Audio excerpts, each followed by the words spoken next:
Good morning, everyone. Hey. I'm pretty good, thanks. How are you guys? How's breakfast? Pretty good?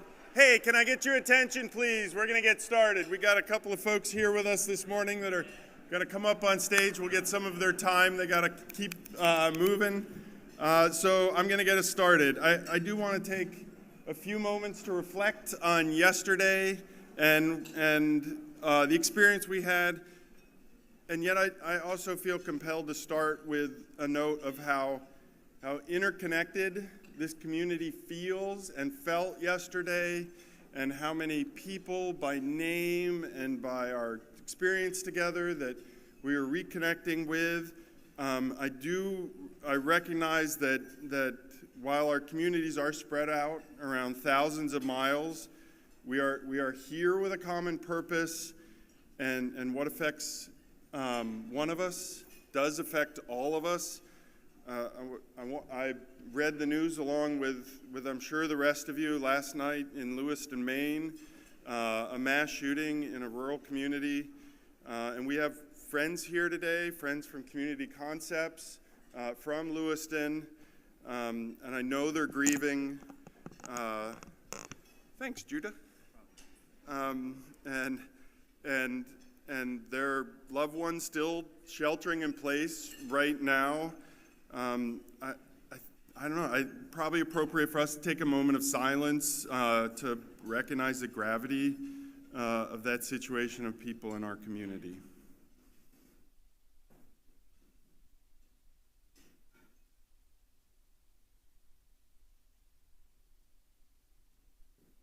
Thank you. It's awful how often we have to do that these days. Okay, from that, let's talk about yesterday a little bit.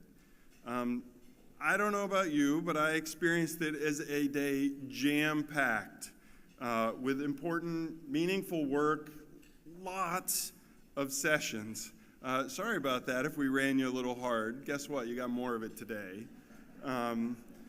There was so much to learn. Like, I kept ducking into sessions and not having enough time to stay, and struck also by how many good people there were to meet and connect with. It's just awesome to spend time in person with folks.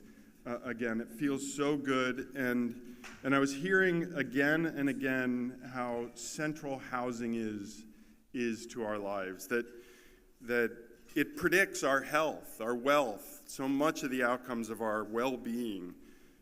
And I also heard, which is really hopeful, right, that we're in a moment here. We've got energy to address rural challenges. We have people who clearly recognize the issues we're dealing with, excitement amongst our crowd and the folks who are coming in to talk to us, right, about lifting up, showing the strengths of rural places and the role that we play in the nation's fabric.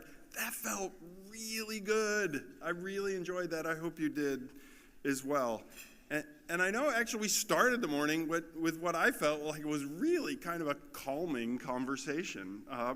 Senator Smith and Rounds showed up, and they were very sensitive to our experience, right? They're talking about it in detail. Senator Rounds was walking us through the challenges of getting title transferred on tribal land. I love that he talked in that much detail. Or that Senator Smith in her comments was like, oh, this is the way rental assistance and the 515 mortgage are decoupled at this point. Like, she's in the details. It was clear to me that the two of them have had that conversation, and that two people across the aisle, regardless whether you are MSNBC or Fox News or wherever you sit on all of that there are serious people here in town becoming friends, colleagues, working together and showing that spirit of a bipartisan approach to solving problems.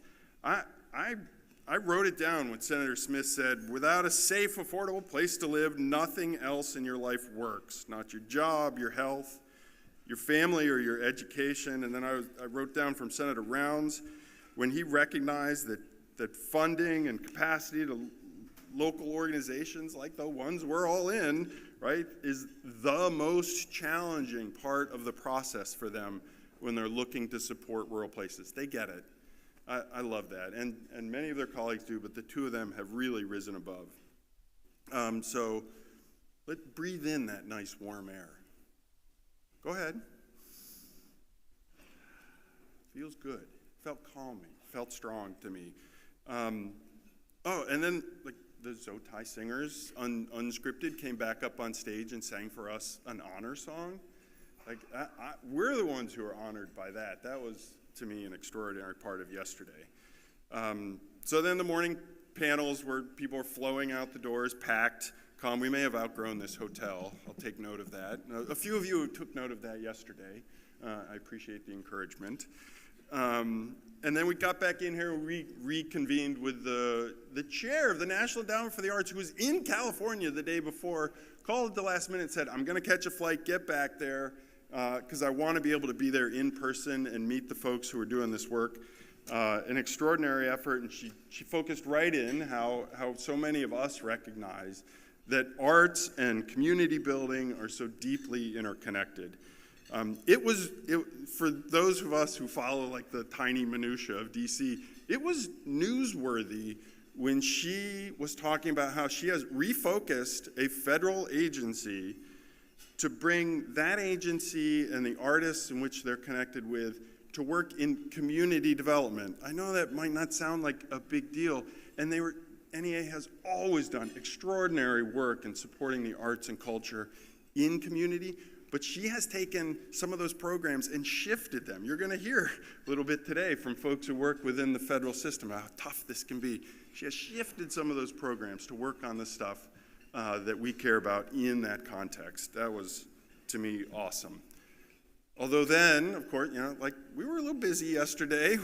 Then one of the most prominent poverty researchers in the nation comes up, presents to us, is on stage, and she says, I was surprised, especially as a professor who spent a career studying poverty, that the most disadvantaged places in our index were primarily rural. So I will admit I was a very average student. And I was thinking there with my science brain when I listened to her, duh. And I tried to clean it up a little bit when I got to talk with her afterwards.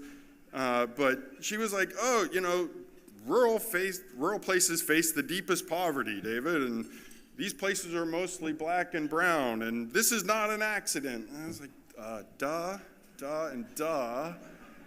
We lived that, yes, professor. I agree with you. And God, I'm sorry, but if you've never seen a map of 1860s cotton production put up, I've seen this a couple of times, and she maps it exactly to the places of the most persistent poverty in the country. If you can't feel that power, if you don't understand that narrative, then I don't know what's going to get you there. That for me was yet another moment. And then, of course, since you were, since you had so much energy at that point, we sent you out for a whole nother session of panels. You packed in the rooms. I love that. There was a lot of spirited discussion in a couple of those, I heard. And I was struck as I tried to wander around by how many people it was their first time. That we talk about, this is the HACC conference, and I've been coming since 1828, and I've been here 36 times, and I kept meeting people who had never been here. I don't know how y'all found us. I don't know who told you to show up, but welcome. I really appreciate you being here. In fact, if folks who are here for the first time ever could please stand up.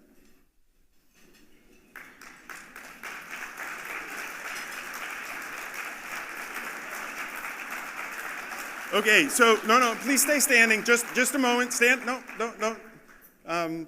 Just like you said you had all downloaded the app, I still need your attention for something. For those of you who've been to a conference before, could you please stand up? No, stay standing. I saw you sit down. Okay, so now everybody's standing. Stretch it out a little. I know yesterday was a big day. Turn to the person next to you, please, and say hello. The only thing... It's like church. I love it. Okay, now sit down.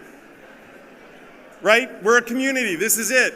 This is the way we do what we do. We're not going to get dues. We're not an association. We're not that. We're a community of people who care deeply about this and share the mission. You just got another connection. Keep it. Use it. Get home. Call that person. Connect with them. All right. So now you're thinking, how on earth could we top that day? Clearly you haven't met Dr. Basil Gooden. The nominee to lead USDA's Rural Development Division is gracing us here this morning. And the guy who's actually here is the acting undersecretary. You haven't met Roger Glendenning yet, if you think we're not going to be able to top yesterday.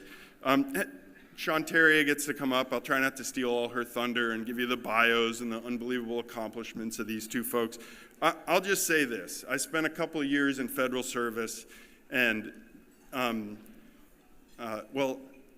so I love you all, right? You're all amazing, and I miss my colleagues from those times, so don't take this personally. But these are two of the most extraordinary committed public servants that I've ever worked with, and they're going to come up here, and I know after their comments, you're going to have a much stronger appreciation for what it takes to move things in federal service. It is extraordinarily hard. I know it's easy for us to sit back and grouse about what the department's not doing or what the federal government should be doing if they were just thinking it. I gotta tell you, you're gonna find that these people are authentic, committed, they're human, they're real people, and they are moving mountains. Those mountains move slow, but they are doing their level best. I was wildly impressed by my time working there. They know how to get to yes. They'll get there. We're going to follow that with one of my favorite things for a HAC conference. We're going to go out and we are going to do more sessions, and then we are going to come back in, and you're going to get to hear audible gasps. It's my favorite part of the HAC research team. They do these presentations, and every time the crowd's like, and I was like, it's a map. Like, I'm geeking out here. I'm loving this, but a whole room full of people are going to be like, wow. And they're going to present for what is the seminal piece of research for the Housing Assistance Council. Every 10 years, for now, this is our 5th time in a row, we take stock of what's happening in rural America. We get out not only on the ground doing qualitative, but we are doing some of the best analysis in the country to say to folks, here's what's happening in rural places. We'll publish it. We'll do that poverty map that everybody got again, and you're going to hear about how we're launching that research project again. You're going to have a fantastic panel to do it. All right, so is that still not enough to top yesterday? All right, well, we're going to have a party then. You got to be back here 7 p.m. tonight. We're going to throw a party. And we are going to have very little speechifying, all kinds of time for you to cheer out loud, to recognize the Rural Housing Service awardees, and we're also going to have a little visit from a civil rights icon, dear to our heart, a woman who was on stage with the Reverend Martin Luther King during the March on Washington in 1963, and I even think she's going to sing a little bit for us. All right, so if that's not enough, I am thrilled to introduce this morning the U.S. Department of Housing and Urban Development's 12th ever Deputy Secretary, Adrian Todman. Are you here?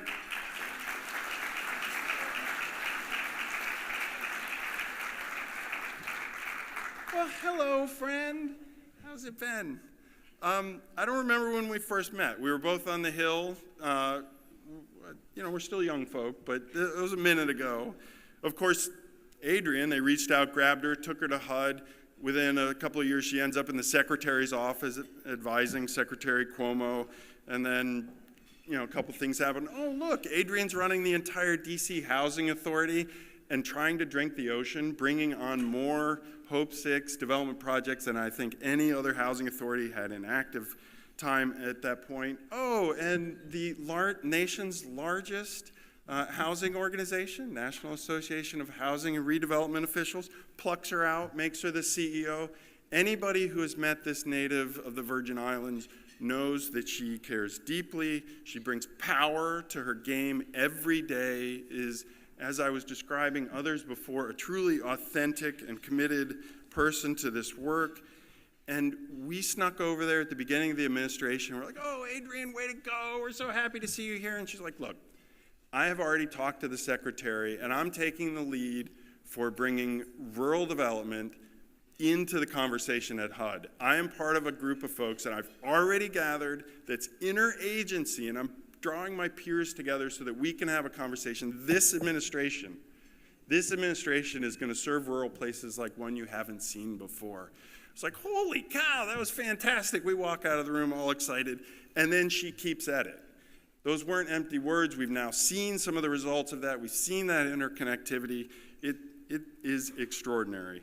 And when you join some of our staff down in Russellville, Arkansas, we also recognize that Adrienne's not just sitting here in DC, that she puts her boots on the ground and gets to know the work we're doing in the field. Madam Secretary, it's an extraordinary honor to share a stage with you. Come on up and talk to the folks.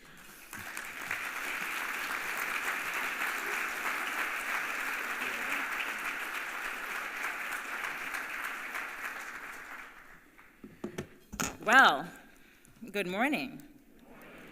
I realize I am standing in the way of you all having your party later this evening, so I will have at it. Thank you so much, David, for your leadership and for what you have done, not just here in this august organization, but really for the entire housing ecosystem throughout your professional career. You are one of the best. Let's hear it for David. Thank you. And I would be remiss if I didn't give a shout out to my former colleague and current friend, Eileen, who worked with me at the Housing Authority and taught me so much about development and some of the tools of the trade. So thank you, Eileen, for your brilliance. And I don't know if Jonathan is here, but if he is, Jonathan is a former HUD leader, and certainly laid the path for a number of wonderful things that we are doing now during his time there. And I'd like to greet my fellow colleagues as well, and looking forward to what you all have to say. And to those of you who are here from Lewiston, my heart is with you, and certainly I know that you are all connected to what is happening there in some form, and so I give you peace and strength from the entire administration. So while HUD has urban in its name, we know that housing issues are not exclusive to big cities. Recently, actually just last week, I was at a convening of the William Julius Wilson Institute, which was hosted by the Harlem's Children's Zone, about place-based initiatives, and a piece of the conversation was making sure we're not forgetting our rural communities. And certainly HUD's mission addresses the affordable housing and economic development needs of all communities across all geographies. And we are proud of the work that you all are doing, and we are empowering your work. I understand that this is the first in-person gathering since 2019, and so it's pretty amazing to have so many first-timers here. So greetings and welcome to the convening of this organization, but also to the work that you all will be, and people you're talking to here in DC.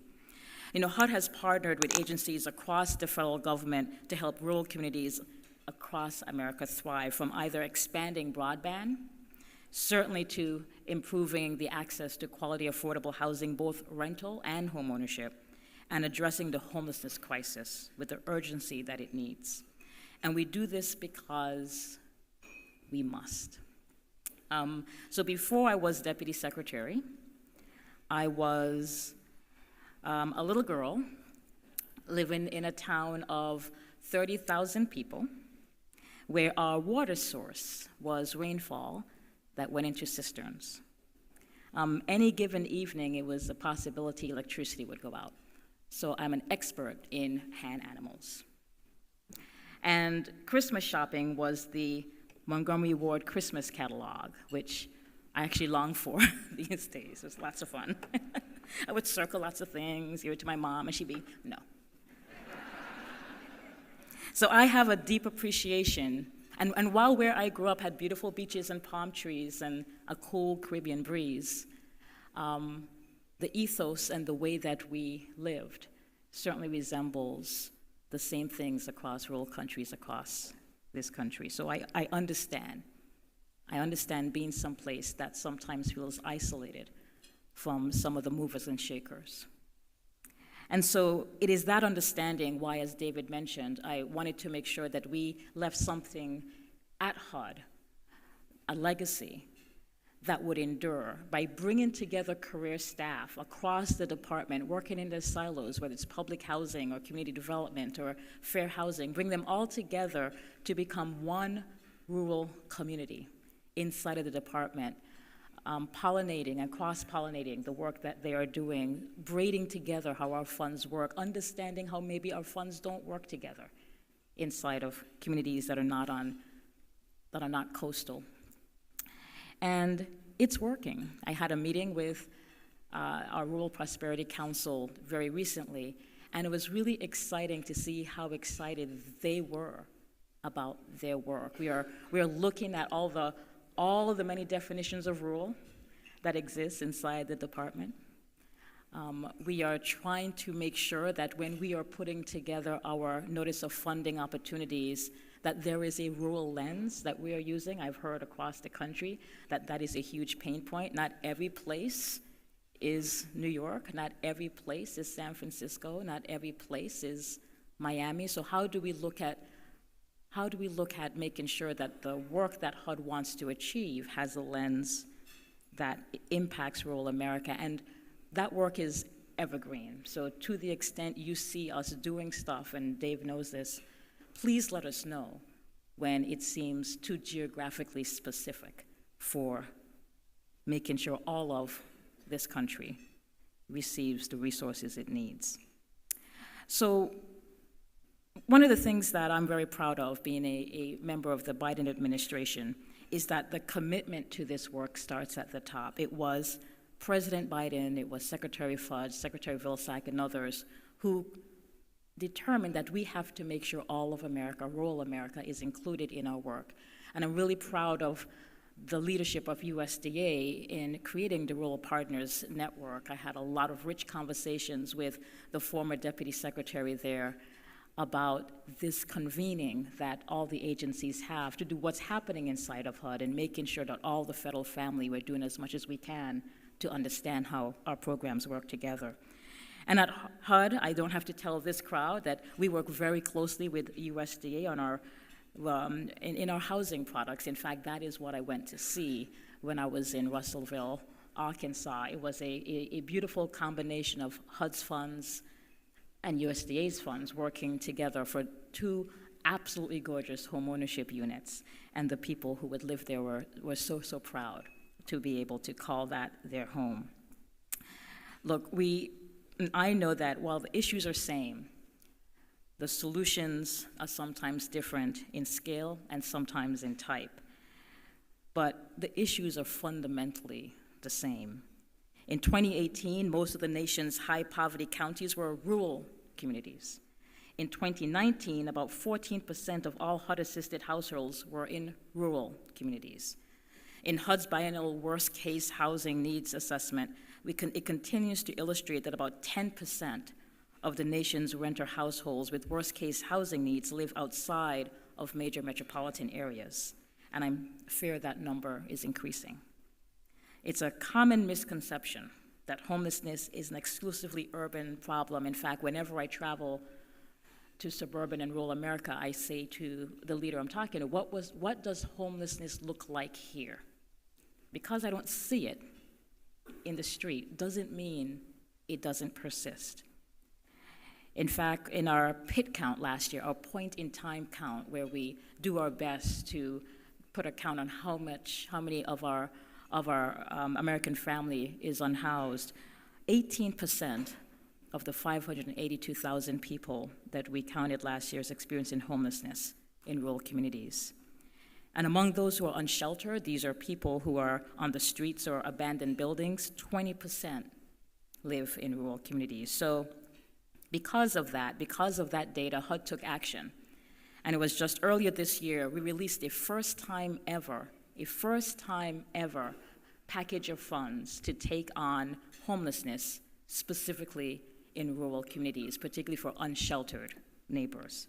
This funding, thank you. This funding provides strategic focus and resources to help rural communities solve unsheltered homelessness and encampments humanely and effectively. And since then, we have sent millions of dollars more to address unsheltered and rural homelessness through our grants, through our notice of funding opportunities, and through through continuums of care. We know what it takes to solve homelessness. We know. Many of us have done it. I've done it. Many of you are still doing it now.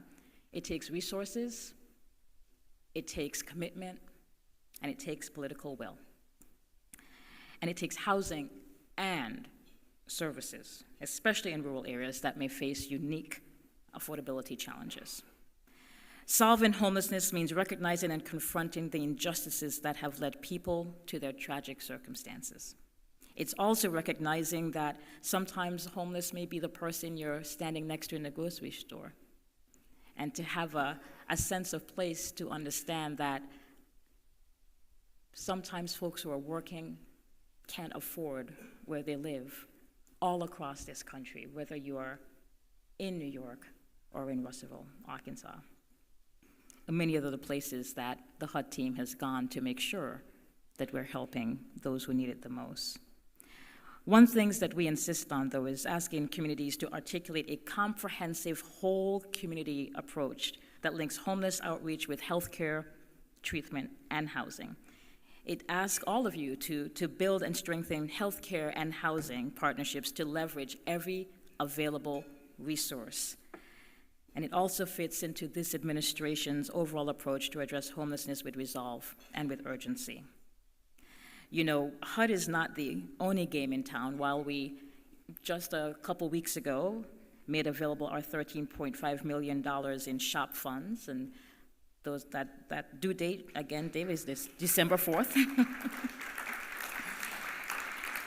And I know the team would want me to remind you all that we took out the removal of funding caps on the geographical areas.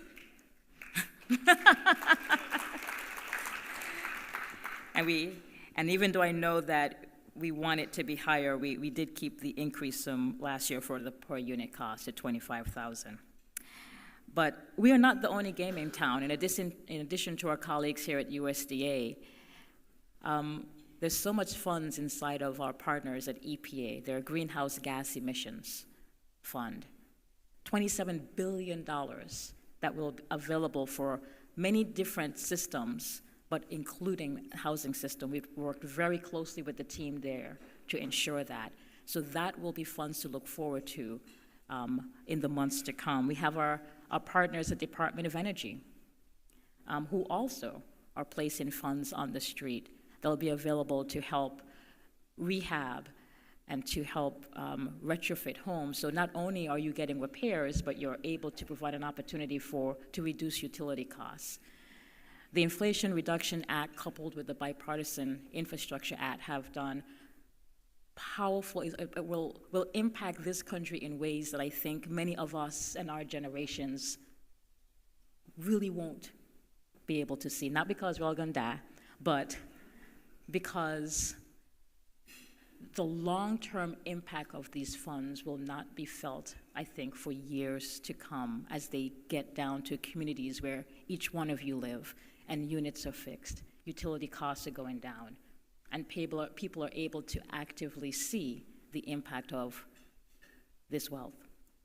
One example of that, I was in a rural community very recently, and it was a disaster area, a previous disaster area, and one of the homeowners was showing off her solar panels because their electricity is so spotty, just like where I grew up.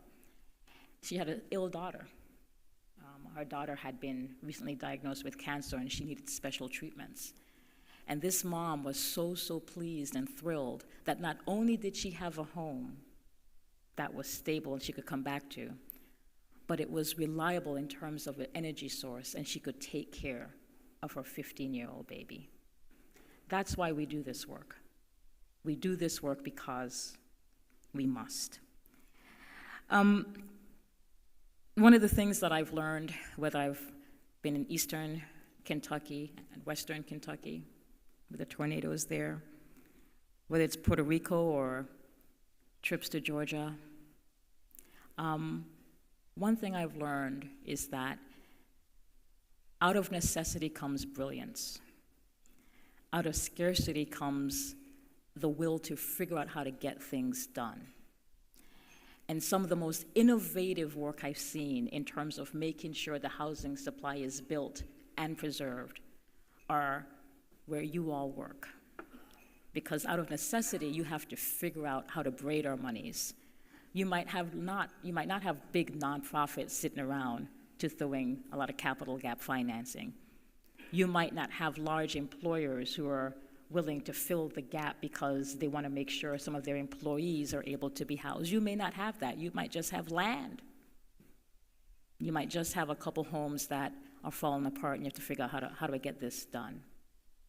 Part of my job and other members of the federal family, particularly my colleagues, the deputies across the government, is to make your job easier. And so I encourage you, whether it's through David or direct contact to us through your funding, let us know what's not working. I always say that whenever I travel. What's not working? What can we do better? Please, I used to complain about HUD a lot when I ran a housing authority. A lot. Did I say a lot? But it wasn't helpful to complain about HUD sitting in my office with my team and say, what does this mean? Why would they do that? This makes no sense.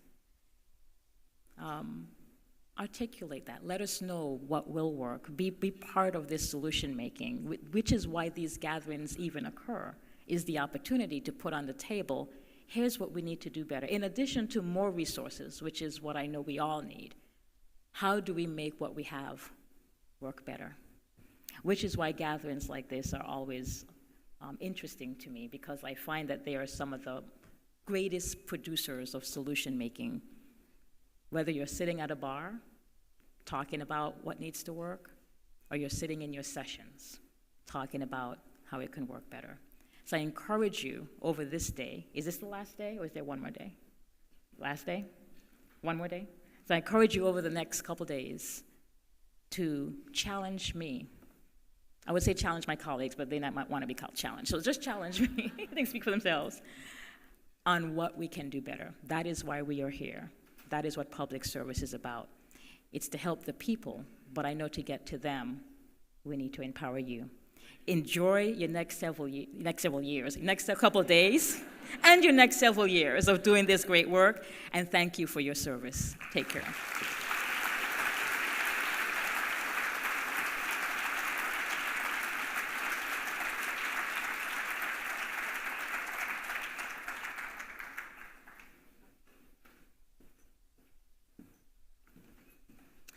Thank you so very much, Deputy Secretary Todman. It was really wonderful hearing the inspirational words that she shared. I was really heartened to hear her say, and to hear her understand or articulate her understanding of the reason why we do this work, and it really is because we must. And so thank you. Let's give her another round of applause.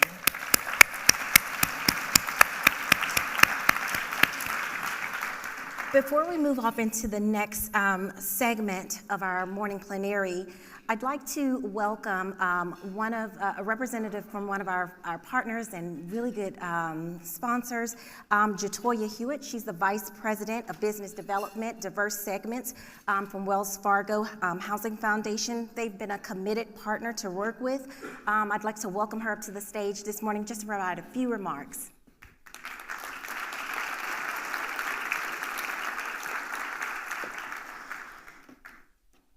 Good morning, everyone.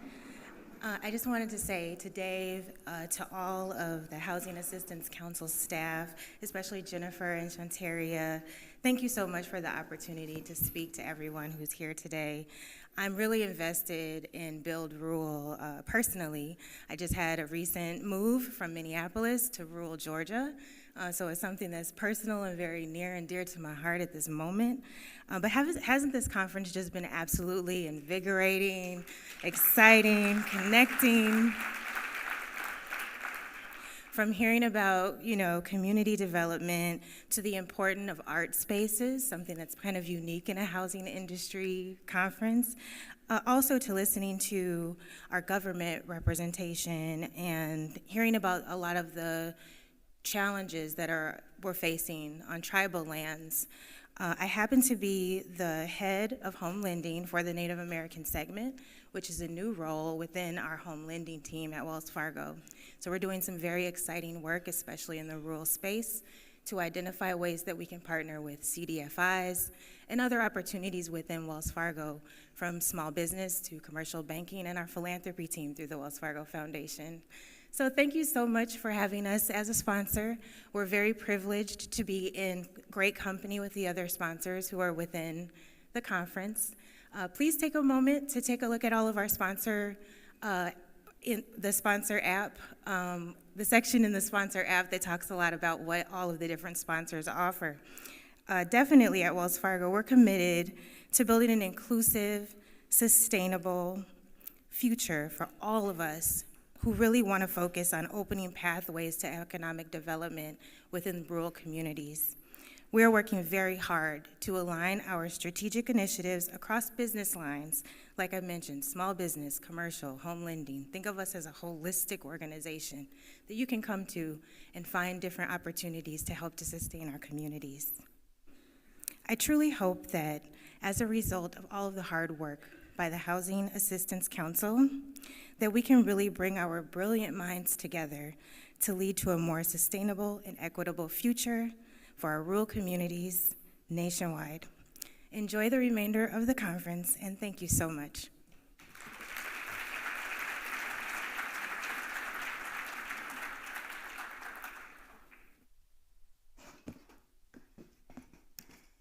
Thank you, Jatoya. Once again, the partnership and support from Wells Fargo that allows us to continue our mission, it's invaluable. So thank you again, Jatoya. Unlike what, where's Reverend Lipsitz? He had us turn to our neighbors, so I won't take you to church this morning. I'll just go ahead, oh, there he is. I'll just go ahead and get off into the next segment. So I have the distinct honor of moderating the Rural Housing Futures discussion with USDA this morning. And for this conversation, I'm joined by two esteemed individuals. David mentioned them very briefly.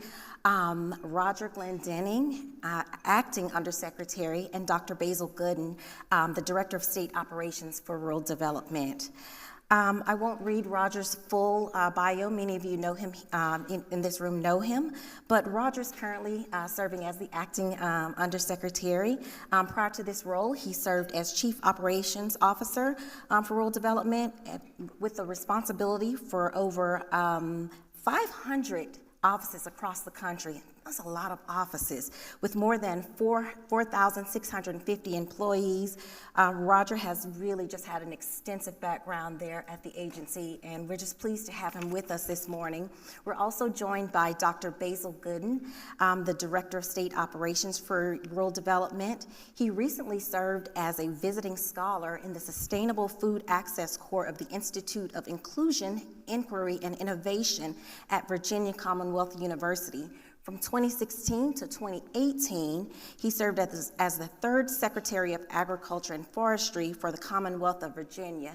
And prior to that, Dr. Gooden served as the Virginia State Director for Rural Development, USDA. And so with that said, I'd like to welcome both these gentlemen to the stage.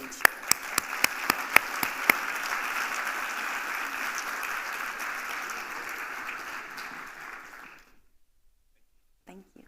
Good morning. Good morning. Thank you.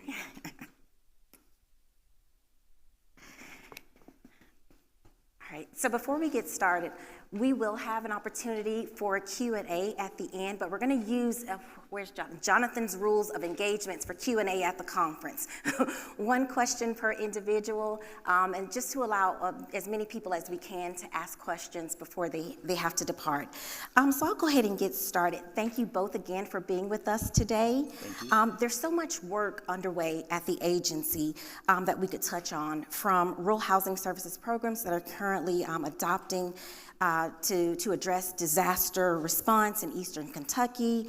You've recently launched a new rural housing assistance grants program. Can you share a little bit more about how these programs, or how this program in particular, is going so far, and other modernization efforts at the agency? Thank you.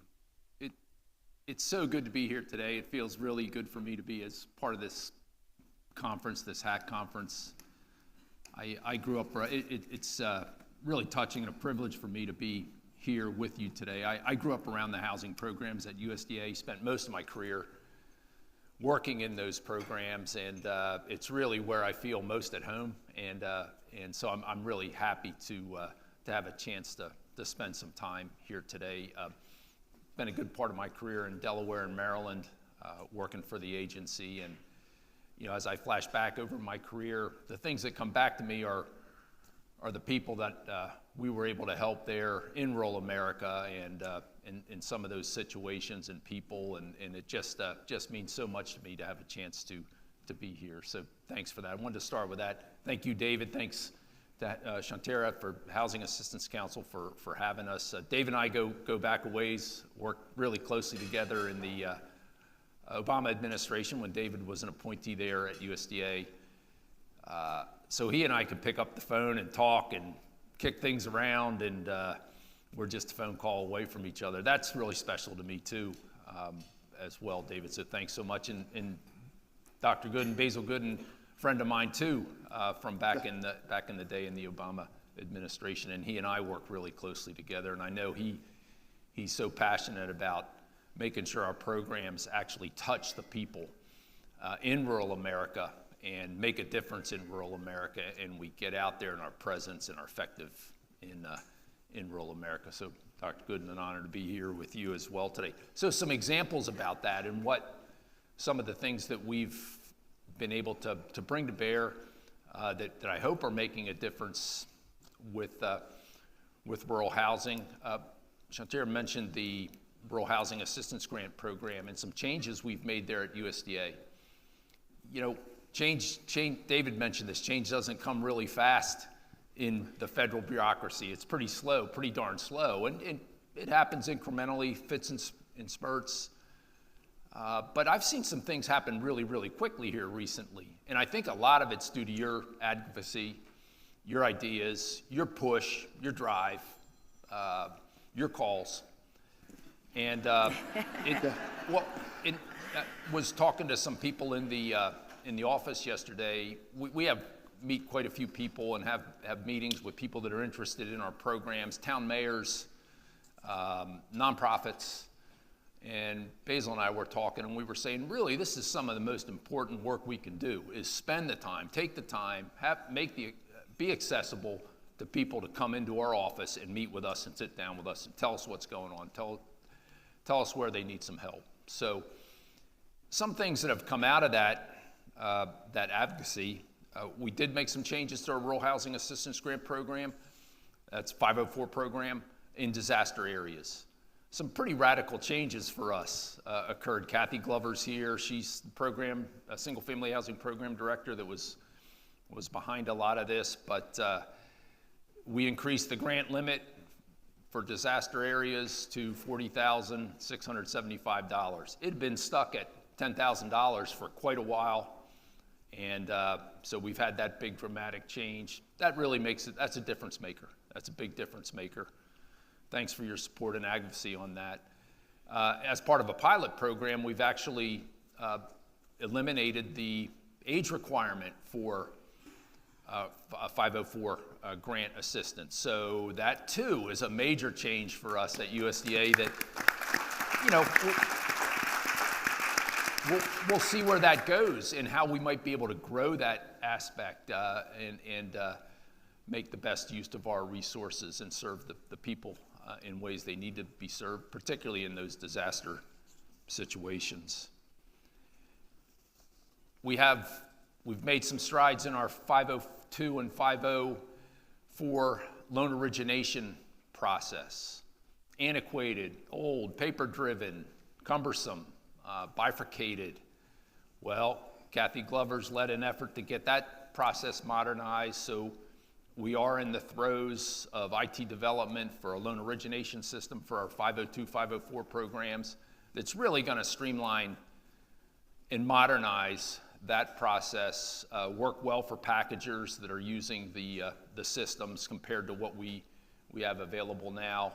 I'm really excited about this modernization project that we have ongoing, and I think it's going to serve us all, and especially rural home buyers, moving forward in a much more efficient way, in a better way, more transparent way.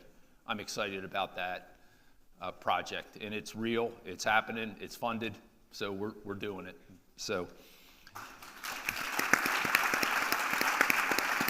a couple more things. Packaging, super important for us. Thanks for all you're doing in packaging our loans and getting them to our office so we can help more people, and we can partner in the resources it takes to get out there and deliver the USDA programs. We want to grow the packaging effort as much as we can. A lot of your input and ideas and sharing about that is it's what's going to make that better and better as we move through this over the years to come. But packaging is here to stay, and we're proud of it, and we're proud of your participation. We want to continue to grow that. And funding-wise, we had a banner year in our 502 programs this year. Thank you all for your support. With that, we obligated about 7,100 loans for $1.6 billion or so, probably better than definitely better than we've seen in about 10 years around rural development. So I know many of you, all of you were part of that in some way, shape, or form.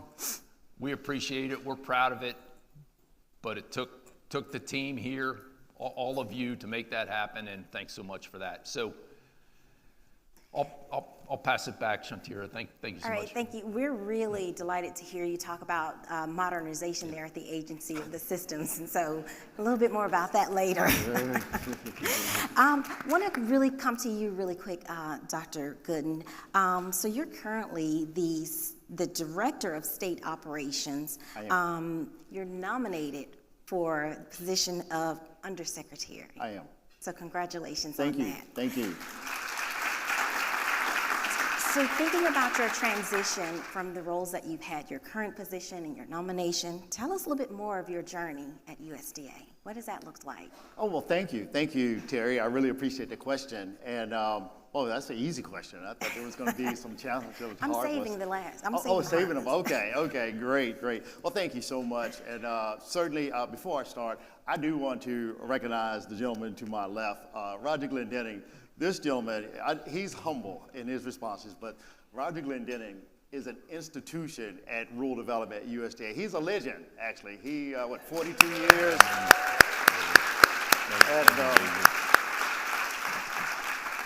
And I just want to thank him for his support and his leadership of rural development currently. And so, absolutely great partner.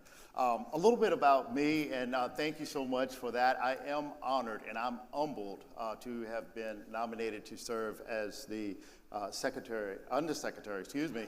Don't want to get ahead of myself here. Undersecretary for Rural Development. It's something that I've never imagined, be honest with you. A little bit about, my background and where I came from. Actually, I worked primarily in community and housing at the state of Virginia at the state level. I worked there for about 15, housing and community development. Early. We have some great folks from Virginia here. And there, again, that really planted the seed for a lot of the community economic development work that I've been exposed to, working with nonprofit organizations, looking at public-private partnerships, really understanding that no one organization, no one agency can address these issues alone, that we need partners, we need to leverage resources. And so that is the spirit and the essence that I took when I actually became the state director for the state of Virginia in USDA Rural Development, actually serving there in the Obama administration. Outstanding experience, worked with a tremendous workforce. And again, actually there, that's where I met David and actually Roger for the first time. David used to actually boss us around in the state, David, and so I really appreciate his leadership there too. I left that position, became the Secretary of Agriculture and Forestry for the state of Virginia, was in charge of the largest industry in the Commonwealth. Agriculture is normally the largest industry in most of the states. If you look at it, there are some states that have technology as large, but again, got the opportunity to work across the country. Again, saw more organizations focused on rural America. That really expanded my understanding that all of rural America is not like rural Virginia, or all of rural America is certainly not monolithic. You know, rural America is driven by different industries in different parts of the country, whether it's agriculture, whether it's textile, whether it's mining. So again, rural, as you know, is not monolithic. Then I had the opportunity to come back to USDA Rural Development in my current position as Director of State Operations. I love this position. I love this job because I get to work with not only the colleagues at the national office, but I get to work with a tremendous cohort of state directors all across the country. I actually, and I really would like for the state directors, if you could stand briefly so you could see our state directors from across the country. We had 24 state directors here, and so,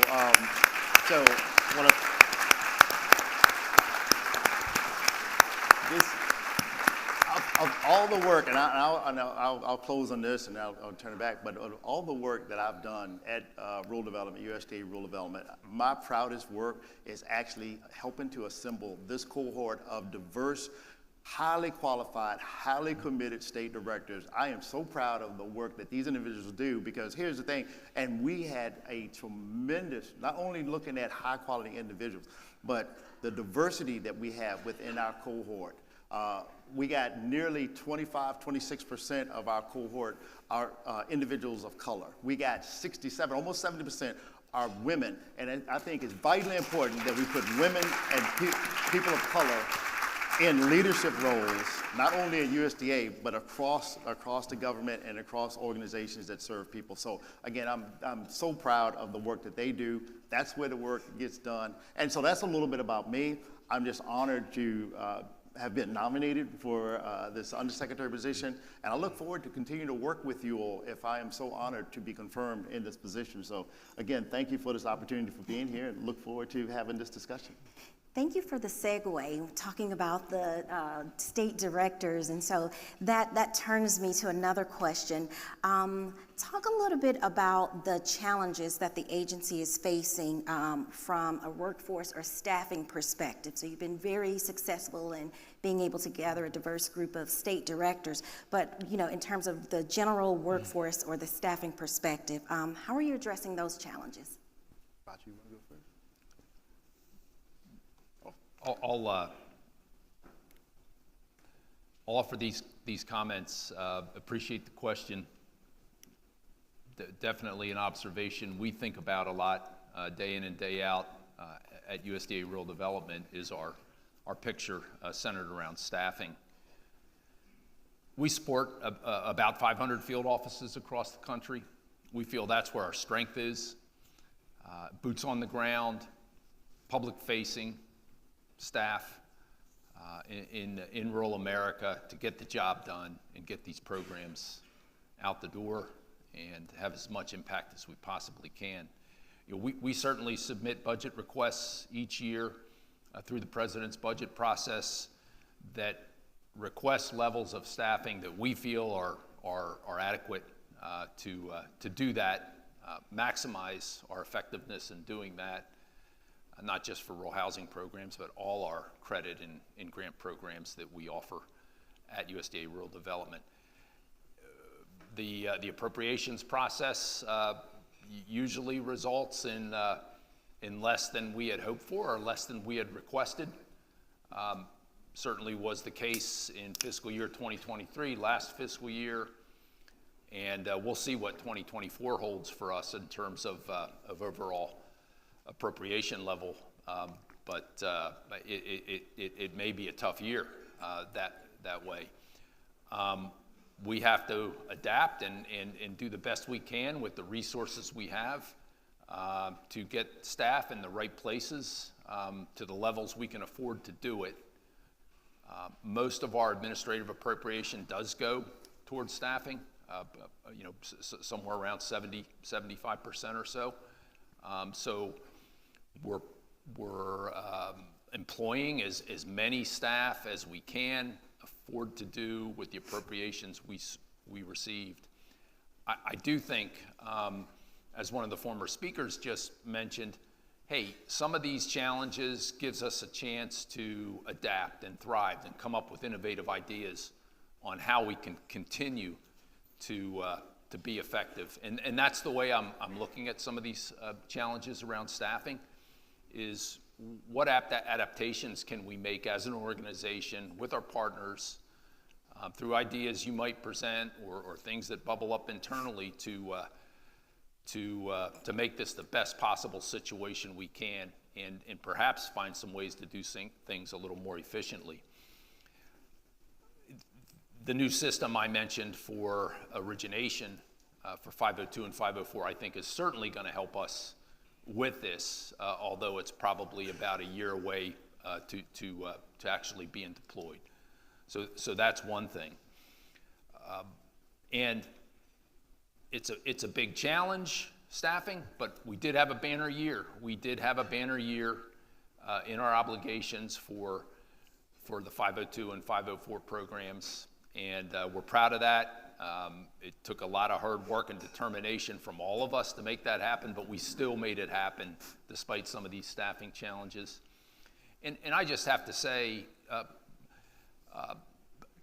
kind of playing off of some of Basil's comments about the state director community here, I was just at a table last night where we were talking about our single-family housing programs with some of our state director, some of the state director colleagues we have.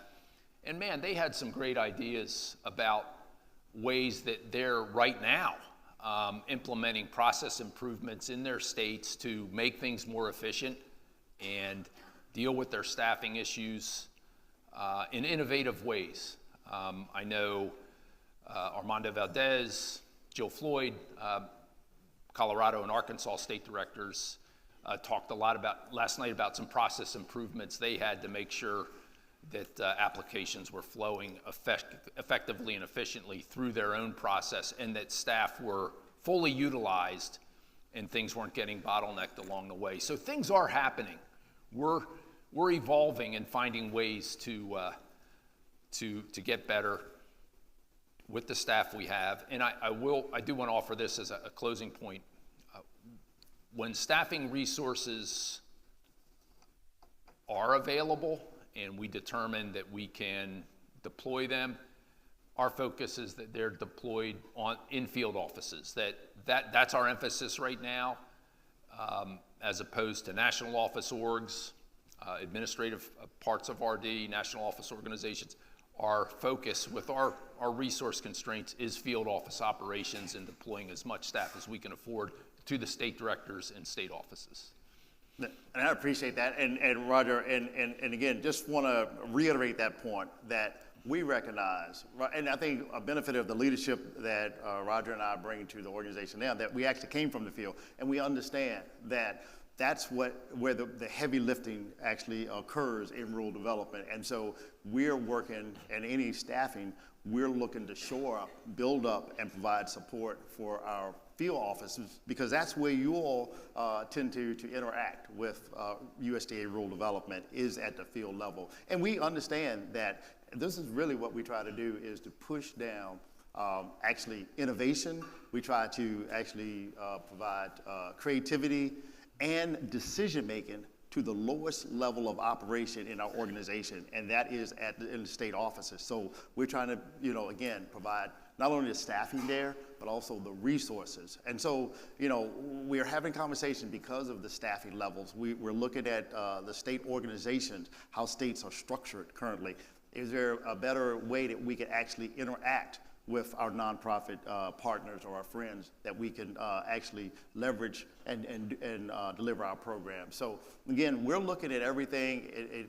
If there is a situation where we aren't able to get more staff, we're looking at how we can, best use what we do have, as Roger indicated. But we do know, too, Terry, we do fully understand that you can't run people for so long without additional resources. That just does not work for any organization. So we're keenly aware, keenly sensitive to that point, and we're looking to really address it as best we possibly can. All right, perfect, thank you. I've actually got 1.5 questions remaining for Roger and Basil. And so as I get ready to ask those questions, be thinking of the questions that you might have. We do have a microphone here in the middle of the room. And so if you would, start thinking, formulating your questions and get ready to head to the microphone.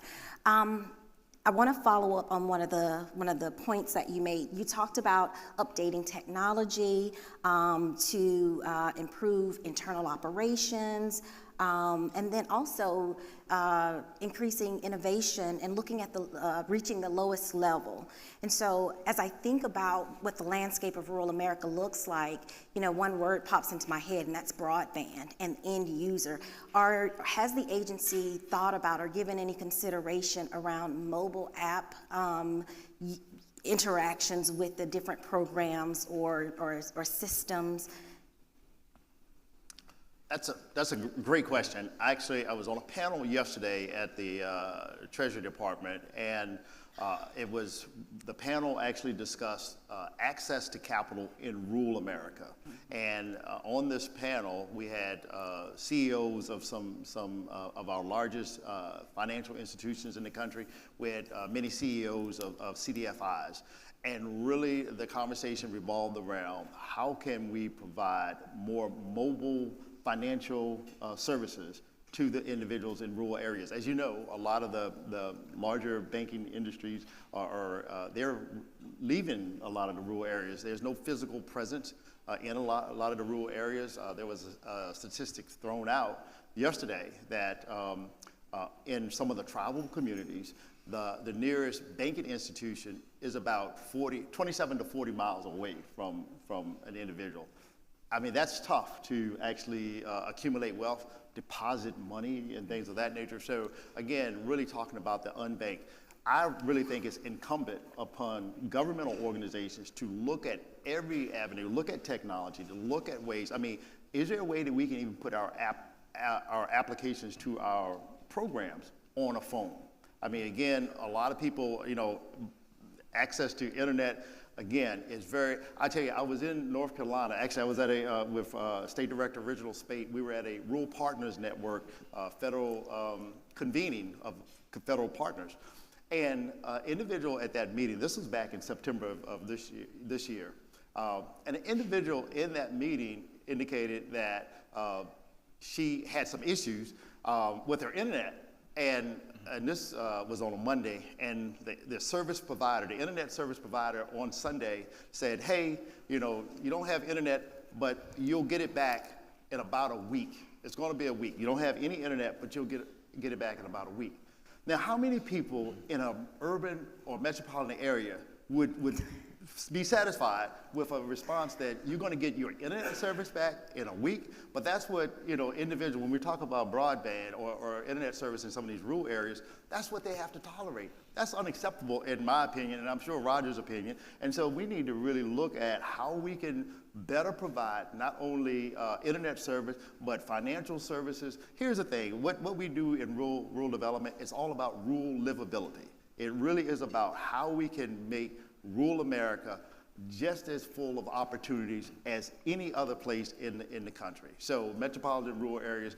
And so again, that's what we do all the time in rural development. That's what we think about all the time. We don't think about fixing problems. We think about investing in solutions that can make rural America just as appealing and just as promising and full of opportunities as any other place in, I may not even answer your question, but you got me. So anyway, I'm sorry. But anyway.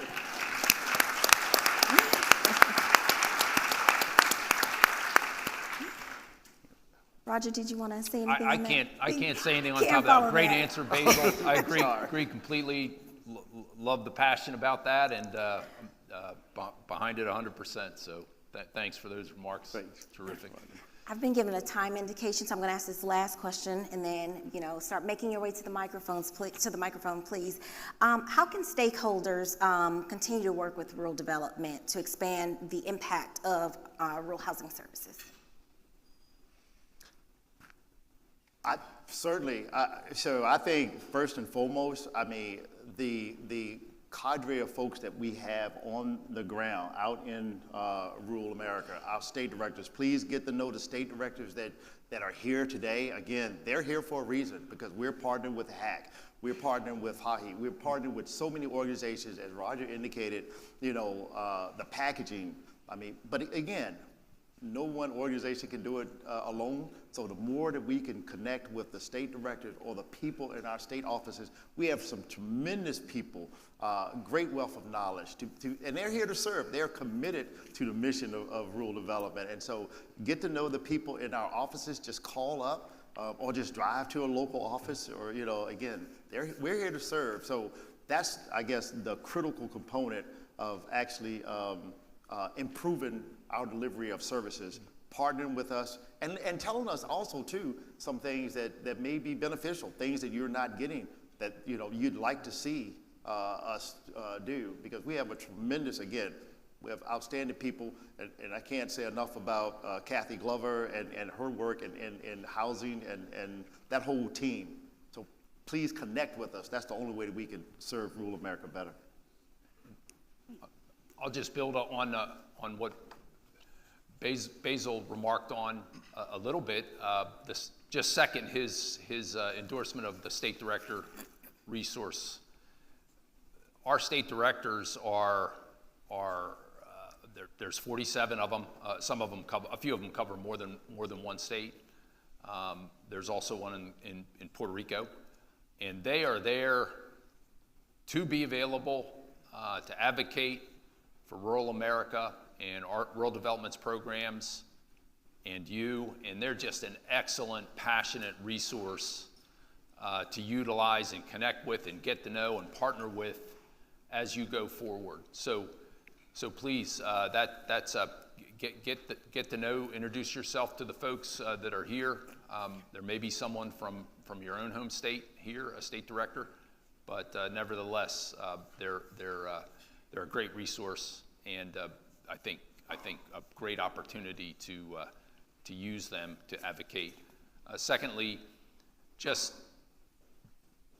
I really appreciate the chance to meet with people in our office, our Undersecretary's office, at the South Building at USDA.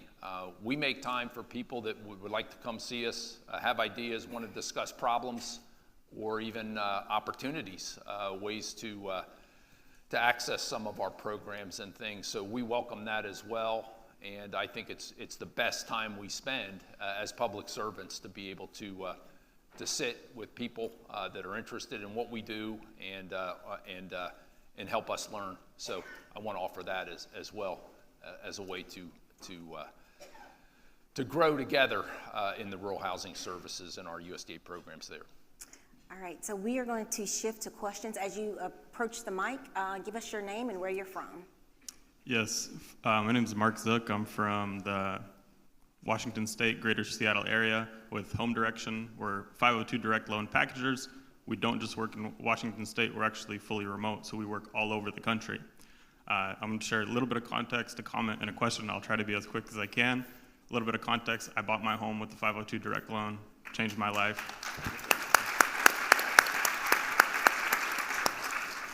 But to do it, I mailed 250 pages of paperwork to a local office.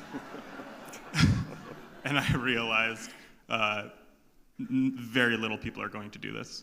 Come from an immigrant background, parents are immigrants, speak to a lot of immigrants, and realized, man, if we could make this easier for people. Before this, I was working in tech, software development, product manager in the Seattle area.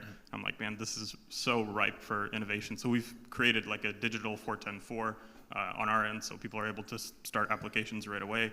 And we're working with, right now, over 200 like active applicants. We get about 100 new contacts per week.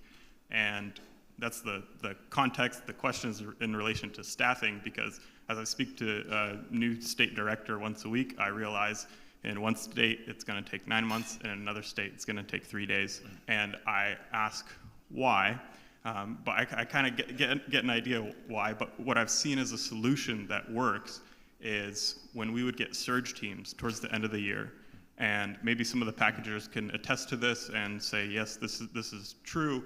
Towards the end of the fiscal year, we get some other help from another state, and it's been absolutely life-changing, where we would get like 20 COEs in 1 month, COEs when somebody gets approved for a home loan.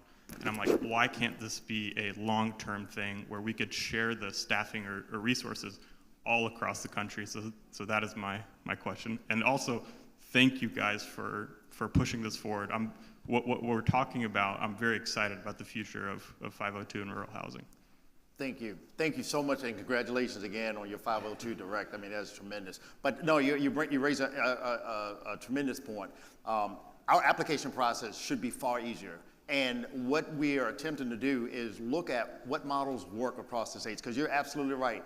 I know when I was state director, what I used to do in Virginia was sometimes different than what was done in other states as well. But yeah, we're looking at consistency and uniformity, and if there are ways that we can make our application process far simpler, far more accessible, I think it's incumbent upon us, because that's all about equity, fairness, and equality across the country. So we're certainly looking at ways we can make it far more accessible. Absolutely.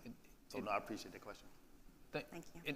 And I do think Kathy Glover and her team are thinking about this surge capacity and watching how it works so effectively the last couple fiscal years, more towards the end of the fiscal year than throughout, in ways they might be able to have some resources available for surge capacity in states that might have backlogs at the USDA RD level. So Kathy's sitting right in front of you, so maybe you can talk with her at the next break. But I appreciate the comment a great deal, and want to support that.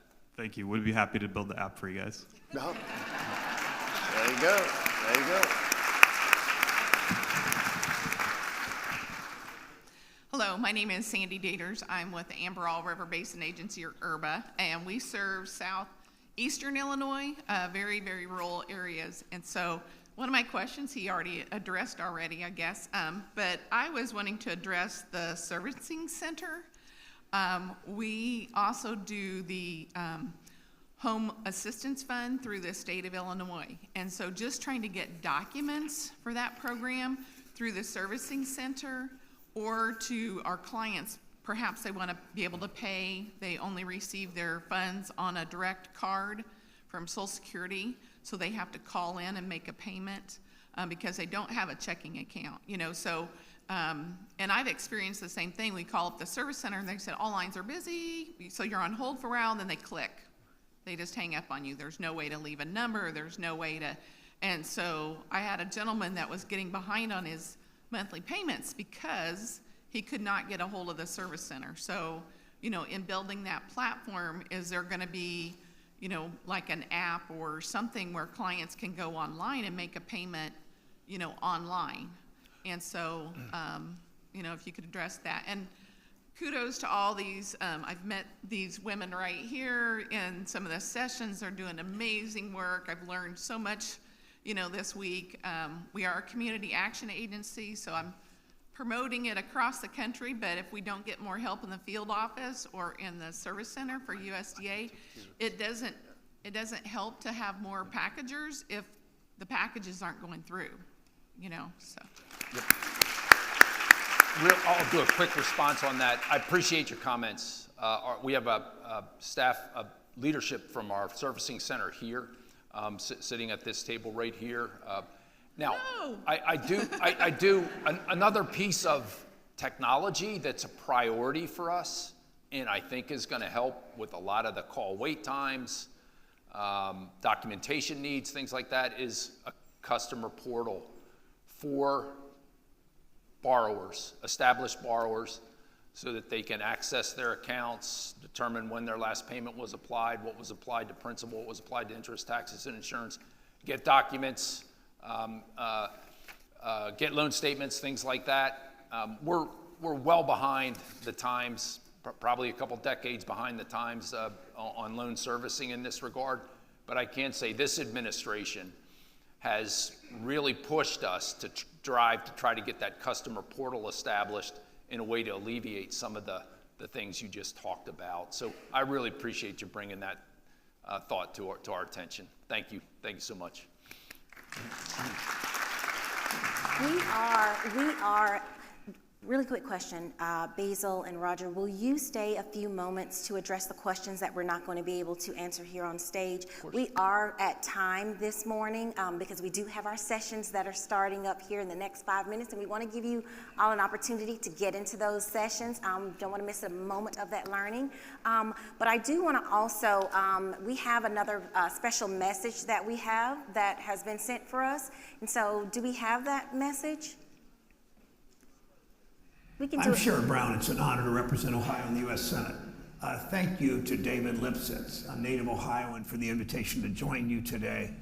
When I took over this committee, it was called, technically as the Banking, Housing, Urban Affairs Committee. It was always referred to around the Senate as just the Banking Committee. And it was a Wall Street committee. It didn't concern itself much about anything else, transit, housing especially, on the issues that really matter to people's lives.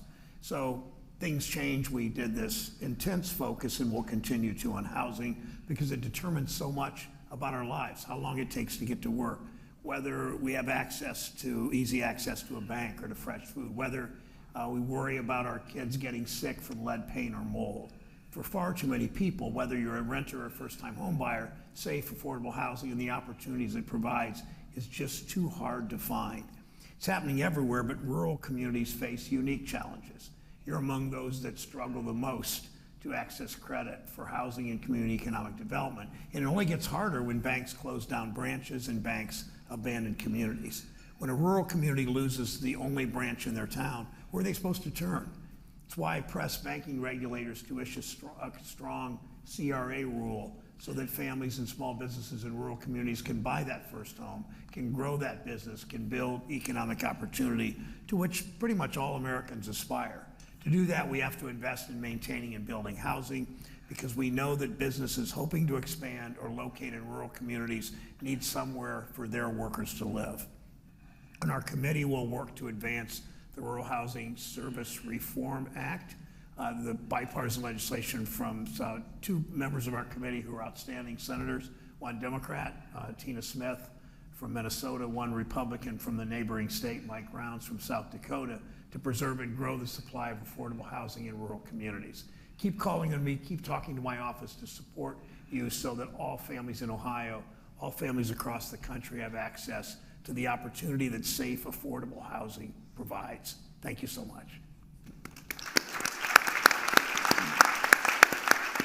Mr. Fulford, if you would form the line over here.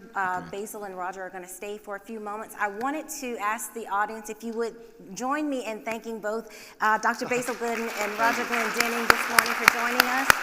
Thank you, too. Thank you. Thank you. Thank you, Chantel. One quick thing, don't forget to join us back in this room promptly at noon. We have an amazing taking stock session, so see you at noon. All right. Outstanding job. Thank you so much. I Outstanding appreciate it. job. Thank you so much. Great job. Thank Thank you. you. You're Basil, tremendous. thank you, man. Great No, job. thank you. Thank you, man. Thank Make you. a great team. No, absolutely. I appreciate you. Thank you for walking us through that. Yes. Thank you. You made it easy. Made it easy. Yeah. I think Thank you they very still have much. us mic'd You did up. great. Thank you. thank So did you. So So did thank you. I think they still have us mic'd up. Hey, how y'all doing? Doing all right? Yeah, I think yeah. so. Yeah, I hear it still.